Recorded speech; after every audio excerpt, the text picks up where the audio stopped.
हर आदमी को ये सोचना चाहिए कि नमाज फर्ज होती है इंसान के बालिग होने के बाद। बालिग होने से पहले नमाजें फर्ज नहीं है। अगरचे हुक्म यह है कि बच्चों को भी रफ्ता रफ्ता आदी बनाया जाए, सिखाया जाए। हदीस में है कि जब बच्चा 7 साल की उम्र का हो जाए तो उसको नमाज सिखाओ, नमाज पढ़ाओ, और 10 साल का हो जाए तो फिर उसको तंबीह के तौर पर मार भी सकते हो कि भाई तुमने नमाज क्यों नहीं पढ़ी, लेकिन शरअन उसके जिम्मे फर्ज नहीं। बालिग जब हो जाता है इंसान तो फिर बालिग होने के वक्त से इंसान के ऊपर नमाजें फर्ज होती हैं। बालिग होने के माना यह है कि या तो बुलूग की अलामतें जाहिर हो जाएं, मर्दों के अंदर मसलन एहतलाम होने लगे, या बच्चियों में उनको माहवारी आ जाए, तो उससे वो बालिग तसव्वुर की जाती है। अब ये अंदाजा लगाएं कि मेरे बालिग होने से लेकर अब तक मुझसे कुछ नमाजें कज़ा हुई हैं या नहीं। अगर हुई हैं तो उनका हिसाब रखें, और असल बात तो यह है कि उनको जल्द अज जल्द कज़ा करने की कोशिश करें। मसलन किसी की 100 नमाजें हैं, 200 है, 300 है, 400 है, 1000 है, तो उनको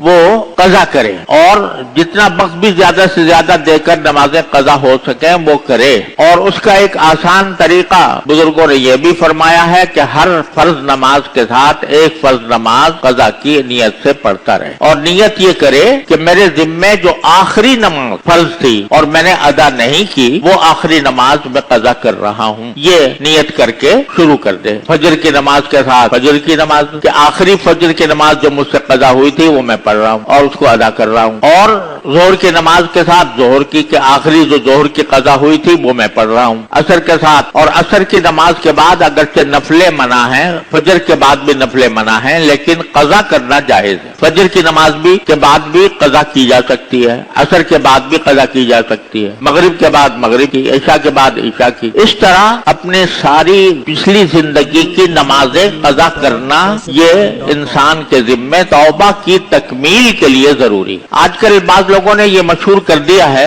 कि अगर किसी शख्स ने तौबा कर ली, नमाजें पिछले जमाने में नहीं पढ़ी थी, तो बस तौबा कर ले तो काफी है, पिछली नमाजों को कज़ा करने की जरूरत नहीं है। ये बात सही नहीं। रसूल करीम सल्लल्लाहु अलैहि वसल्लम का इरशाद है कि मन नाम अन सलातिन औ नसियहा फलयुसल्लिहा इज़ा ज़करहा व इन्ना ज़ालिका वक्तुहा, कि अगर कोई शख्स किसी नमाज से सो गया था, सोने की वजह से नमाज चली गई, या भूल गया था, भूलने की वजह से नमाज चली गई, तो फिर जब भी उसको याद आए तो वो उसको अदा कर ले, क्योंकि वही उसका वक्त है। ये अल्फाज है हदीस पाक सल्लल्लाहु अलैहि वसल्लम, हुजूर अक़दस सल्लल्लाहु अलैहि वसल्लम की हदीस पाक है। तो जब बाज़ लोग ये कहते हैं कि भूल कर जो छोड़ी हो उसकी तो कज़ा है, और जानबूझ कर जो छोड़ी हो उसकी कज़ा नहीं, अजीब फलसफा है। यानी एक आदमी ने भूल गया, भूल कर नमाज छोड़ दी, तो ये तो एक तरह से एक उज़्र हो गया ना, उस उज़्र की वजह से नमाज छोड़ी है तो फिर उसकी कज़ा लाजिम करार दी। अब जो जानबूझकर छोड़ी थी, यानी नमाज की फर्जियत जानने के बावजूद और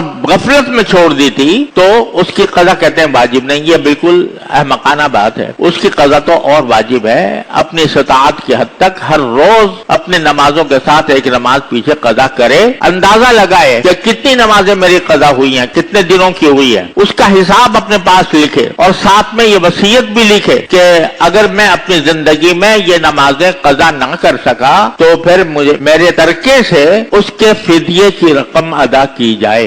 ये वसीयत लिखना भी जरूरी, क्योंकि इंसान का कुछ पता नहीं कब मौत आ जाए। तो मरने के बाद अगर वसीयत कम से कम कर दी है तो अल्लाह ताला की रहमत से उम्मीद है कि इंशाल्लाह वो माफी हो जाएगी। लेकिन अगर फिक्र ही नहीं की, बस जो हो गया सो हो गया, और उसके बाद फिर कोई तक उसको कज़ा करने की फिक्र नहीं की, तो फिर वो गुनाह से बरी नहीं होगा।